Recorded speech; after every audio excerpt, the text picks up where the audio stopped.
Hello students, कैसे हैं आप सब।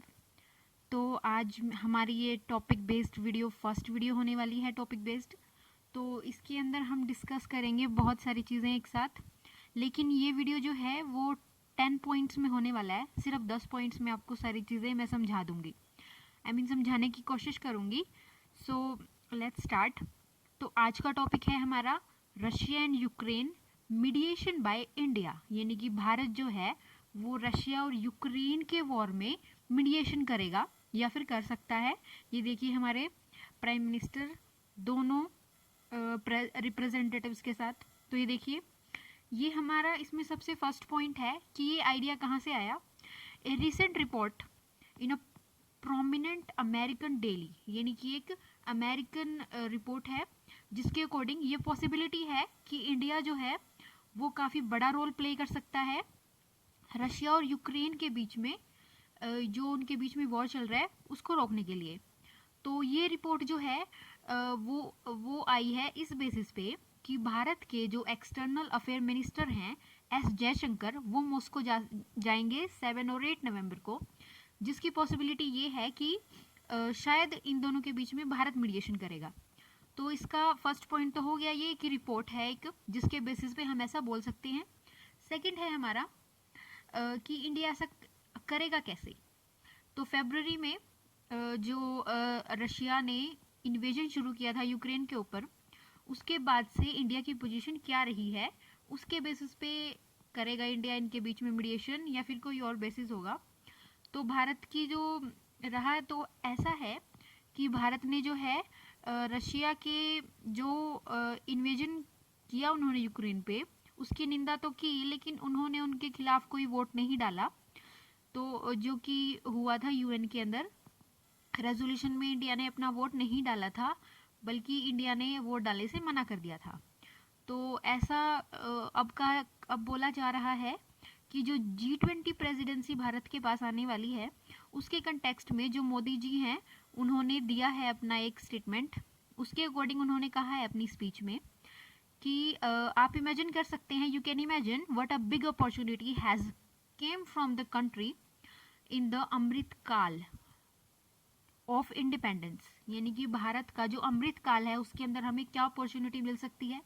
It is a matter of pride for every Indian, it is a matter of increasing one's pride, यानी कि ऐसा जो है ये काल जो है हमारे लिए ये अमृत काल है, और इसके अंदर ये हर एक भारतीय के लिए प्राइड का मूवमेंट रहेगा कि हमारा देश जो है वो G20 प्रेसिडेंसी लेने वाला है इसके अकॉर्डिंग। अब हमारा थर्ड पॉइंट हुआ कि हम ऐसा क्यों बोल रहे हैं। फोर्थ पॉइंट है हमारा, तो जो क्वेश्चन है कि G20 प्रेसिडेंसी जो है एक नई रिस्पॉन्सिबिलिटी है हमारे लिए, जो कंट्रीब्यूट कर सकती है रेजोल्यूशन को, जो है एक रेजोल्यूशन को कंट्रीब्यूट करेगी जो यूक्रेन कन्फ्लिक्ट की वजह से हो रहा है, यानी कि रशिया और यूक्रेन के बीच में जो कन्फ्लिक्ट है उसकी वजह से जो भी प्रॉब्लम चल रहा है भारत उसको रिजॉल्व करने की कोशिश करेगा एक रिजोल्यूशन के जरिए। He may be actively encourage to do so by the West, यानी कि वेस्ट जो है यानी कि पश्चिमी जो देश हैं उनके अकॉर्डिंग भी ऐसा किया जा सकता है, उनकी वजह से भी किया जा सकता है, क्योंकि भारत जो है वो हमेशा से ही ऐसा करते आया है। तो आपको पता होगा कि अफगानिस्तान के युद्ध के टाइम पे भी भारत ने कुछ मीडिएशन जैसा किया था, जिसमें सोवियत्स को अफगानिस्तान से जाना था। इसके बाद ये है हमारा लेकिन जो भारत का ये जो आइडिया है ये हो सकता है सक्सेसफुल, लेकिन इसके अंदर बहुत सारे पिटफॉल्स हैं। पिटफॉल्स का मतलब है कुछ ऐसी मुश्किलें आ सकती हैं, इसमें काफ़ी मुश्किलें आएंगी। It would mark the departure from the question and largely successful approach that India has pursued till now on the Ukraine war. लेकिन अब तक जो यूक्रेन के वॉर में भारत ने परस्यू किया है, यानी कि जो भारत ने अभी तक अपना स्टैंड रखा है वो अभी तक काफ़ी अच्छा रहा है। तो ये हो गया हमारा फोर्थ पॉइंट कि भारत का स्टैंड अब तक कैसा रहा। अब नेक्स्ट जो है फिफ्थ पॉइंट है हमारा, India has made it's disapproval of Russia's action clear even if it has refrain from voting against it. तो यानी कि जो रशिया है उसके एक्शन को तो भारत ने डिसअप्रूव किया है, लेकिन यूएन के जो रेजोल्यूशन था उसमें भारत ने वोटिंग करने से मना कर दिया।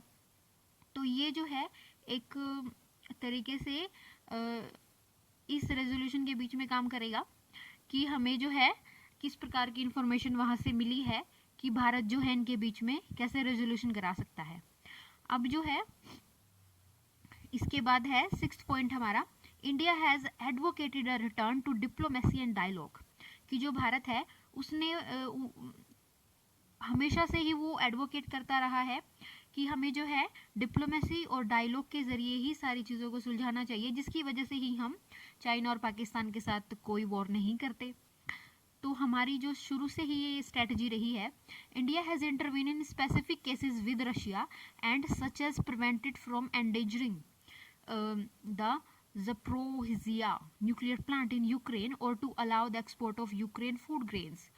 तो भारत ने काफ़ी कुछ किया है इस कंटेक्स्ट में कि उनके बीच में कुछ रेजोल्यूशन हो सके, जिस टाइम पे रशिया जो है वो यूक्रेन में न्यूक्लियर जो प्लांट है उसके ऊपर कब्जा करना चाहता था, लेकिन भारत ने उसको ऐसा करने से रोका था और उन्होंने अलाउ भी किया था यूक्रेन से फूड ग्रेन्स को दूसरे देशों में जाने के लिए, जिससे उनका एक्सपोर्ट से कुछ फ़ायदा हो सके। अब ये हमारा 6th पॉइंट था कि भारत की डिप्लोमेसी क्या रहेगी, कि भारत किस तरीके से एडवोकेट करता है, क्या क्या चीज़ें एडवोकेट करता है। तो वो दो चीज़ें हैं, डिप्लोमेसी और डायलॉग। तो इसका 7th पॉइंट हमारा होगा, but all these steps are far removed from attempt to mediate to bring the parties to the negotiating table। लेकिन ये जो स्टेप्स अभी तक हमारे रहे हैं, ये अभी तक तो उनको नेगोशिएटिंग टेबल पर नहीं ला पाए हैं, अभी तो ये काफ़ी दूर लग रहा है हमें। तो ये हमारा 7th पॉइंट है, हम कंक्लूजन की तरफ बढ़ रहे हैं इसमें।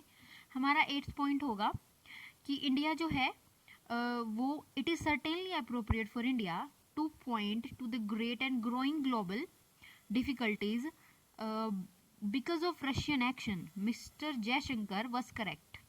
यानी कि भारत ने अभी तक जो अपना तरीका अपनाया है, अभी तक जो ग्लोबल डिफ़िकल्टीज चल रही हैं उसके अकॉर्डिंग जो मिस्टर जयशंकर है उन्होंने कहा है कि एक मीटिंग में रशियन काउंटर पार्ट के साथ उन्होंने कहा, the global economy is simply too independent for a significant conflict anywhere, कि जो ग्लोबल इकोनॉमी है वो सिंपली बहुत ही ज़्यादा एक दूसरे पर डिपेंड करती है। किसी भी जगह पर अगर कोई कॉन्फ्लिक्ट होता है तो उसका असर सभी देशों पर पड़ेगा, क्योंकि हम लोग आपस में इंटरडिपेंडेंट हो चुके हैं। Not to have major consequences elsewhere, यानी कि कहीं पे भी कोई भी मेजर कॉन्सिक्वेंस होगा तो उसका सीधा असर पूरी दुनिया पर पड़ने वाला है, ग्लोबल इकोनॉमी पर पड़ने वाला है।